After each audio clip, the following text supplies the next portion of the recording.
दैत्यों और यादवों का घोर युद्ध। श्री गर्ग जी कहते हैं, राजन, तत्पश्चात बलबल ने बड़ी प्रसन्नता के साथ पुत्र को रथ पर चढ़ाया और उसके साथ ही अपनी सेना लेकर बड़ी उतावली के साथ वे युद्ध के लिए चला।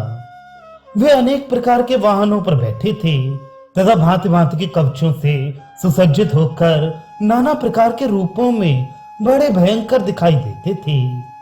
वे गजराज के समान हृष्ट पुष्ट शरीर वाले और सिंह के समान पराक्रमी थे। वे पृथ्वी को कंपित करते हुए विष्णुवंशी यादवों के सम्मुख गए। उन बहुत से दैत्यों को आया देख अनिरुद्ध शंकित हो गए और उन्होंने समस्त यादवों की रक्षा के लिए चक्रव्यूह की रचना की। चारों ओर से शूरवीर यादव सब प्रकार के अस्त्र शस्त्र लिए हाथी, घोड़े और रथों द्वारा खड़े होकर बड़ी शोभा पाने लगे। राजन, उनके मध्य भाग में इंद्रनील आदि राजा खड़े हुए। उनके बीच में अक्रूर और कृतवर्मा आदि अच्छे वीर स्थित हुए।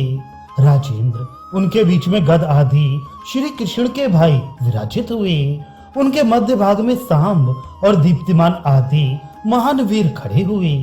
पृथ्वीनाथ इस प्रकार चक्रव्यूह बनाकर उसके बीचों बीच प्रद्युम्न कुमार अनिरुद्ध कवच धारण करके खड़े हुए। नरेश्वर, वहां सागर के तट पर यादवों के साथ दानवों का बड़ा घोर युद्ध हुआ। मानो अनेक समुद्रों के साथ बहुत से दूसरे समुद्र जूझ रहे हों।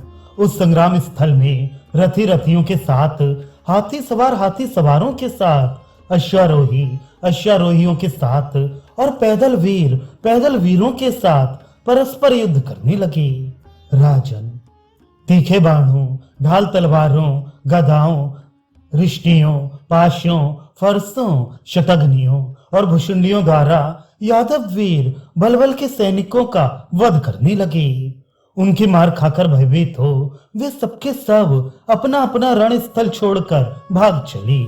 सैनिकों के पैरों से उड़ी हुई बहुत सी धूल राशि ने आकाश और सूर्य को ढक दिया। सब ओर अंधकार फैल गया और उस अंधेरे में समस्त महादैत्य युद्ध से पीठ दिखाकर पलायन करने लगे। यादवों के सैनिकों से घायल होकर उन असुरों में से कितने ही कुएं में गिर गए, कई औंधे मुंह होकर गड्ढे में गिर पड़े और कितने ही पोखरे तथा बावली में डूब गए। अपनी सेना में भगदड़ मची देख बलबल रोष से भर गया और चारों मंत्री कुमारों तथा अपने पुत्र के साथ यादवों का सामना करने के लिए आया। उस महासमर में बलबल के साथ अनिरुद्ध, दुनेत्र के साथ वृद्धबाहु, दुर्मुख के साथ बलवान अरुण, दुस्वभाव के साथ न्यग्रोध, दुर्मत के साथ कवि तथा कुनंदन के साथ श्री कृष्ण पुत्र सुनंदन युद्ध करने लगे। राजेंद्र, इस प्रकार वहां देवताओं को भी विस्मय में डाल देने वाला संग्राम छिड़ गया। कार्तिक मास के संपूर्ण दिन वहां युद्ध में ही व्यतीत हो गए। राजन, बारंबार अपना धनुष टंकारते हुए बलबल ने कुपित हो रणभूमि में इंद्रनील को 3 और हिमांगद को 6 बाण मारे। अनुशाल को 10, अक्रूर को 10, गद को 12, युयुधान को 5, कृतवर्मा को 5, उद्धव को 10 और प्रद्युम्न को 100 बाणों द्वारा सम्रांगण में उस असुर ने घायल कर दिया। उसके बाणों के आघात से रथों सहित वे सभी वीर 2 घड़ी तक चक्कर काटते रहे। रणभूमि में उनके घोड़े मर गए तथा रथ चूर चूर हो गए। मानद नरेश, उसके हाथ की फुर्ती देखकर अनिरुद्ध आदि समस्त यादव चकित हो गए। फिर से वे सबके सब दूसरे रथों पर आरूढ़ हुए। राजन, उधर बलबल भी दूसरे वीरों को देखने के लिए चला।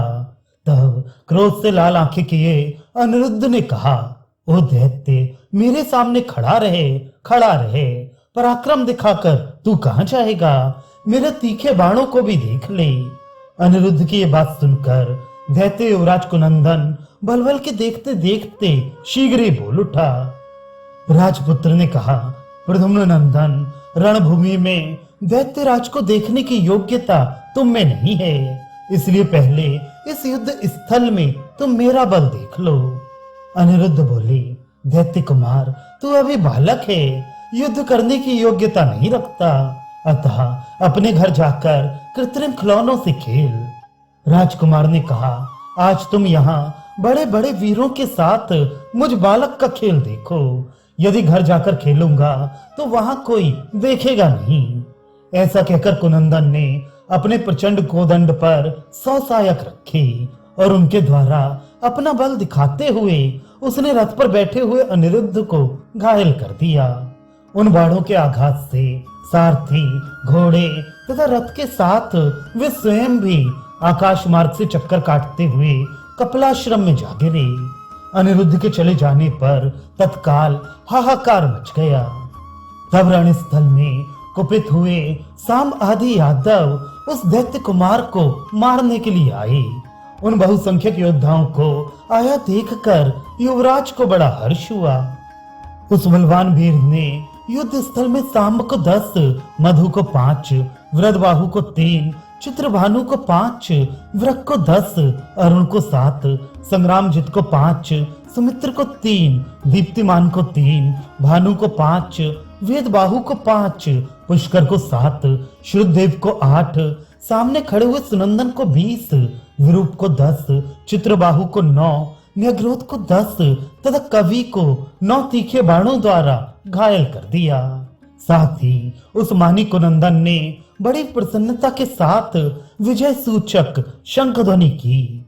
उसके बाणों से रथ और घोड़ों सहित चक्कर काटते हुए कोई 1 योजन पर गिरे, कोई 5 कोस पर और कोई 2 योजन पर। नृपश्रेष्ठ, उस समय यादव सेना में हाहाकार होने लगा। सब यादव बलराम और श्री कृष्ण का नाम ले लेकर रोने लगे। उस समय गद आदि सब योद्धा तथा इंद्रनील आदि राजा क्रोध से भरे हुए आए और तीखे बाणों की वर्षा करने लगे। उन सभी वीरों को आया देखकर महाबली राजकुमार ने सहायकों से उन्हें बीन डाला। वे सबके सब रणभूमि में मूर्छित हो गए। राजन, तत्पश्चात बलबल कुमार ने अपने बाण समूहों द्वारा यादव वीरों को मारना आरंभ किया। उसके आघात से बहुसंख्यक योद्धा पंच तत्व को प्राप्त हो गए।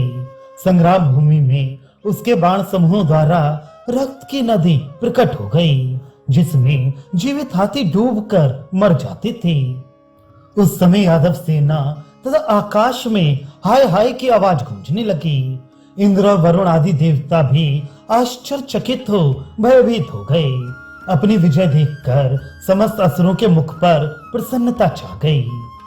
श्री गर्ग जी कहते हैं, उधर कपिल मुनि ने देखा कि अनिरुद्ध मूर्छित पड़े हैं, इनका रथ नष्ट हो गया है तथा बाणों से इनका वक्ष स्थल विदीर्ण हो गया है। तब उन कृपालु मुनि ने अपने तपोबल से हाथ द्वारा स्पर्श करके अनिरुद्ध को चैतन्य युक्त कर दिया। तदनंतर यदुकुल तिलक अनिरुद्ध ने उठकर उन सैद्ध महर्षि को नमस्कार किया और समस्त यादवों को हर्ष प्रदान करते हुए वे सेतु मार्ग से रण क्षेत्र में आ गए।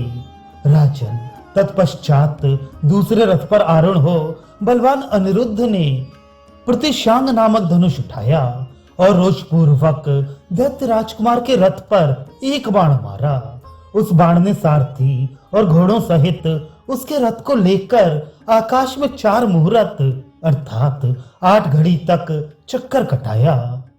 उस समय समस्त दानवों और वृषणिवंशी वीरों ने ये प्रत्यक्ष देखा कि रथ सहित कुनंदन आकाश में चक्कर काट रहा है। उसके बाद सांब आदि वीर दूसरे रथों पर आरूढ़ हो वेग पूर्वक आए। साथ ही अनुशाल आदि समस्त धनुर्धर भी तत्काल आ पहुंचे।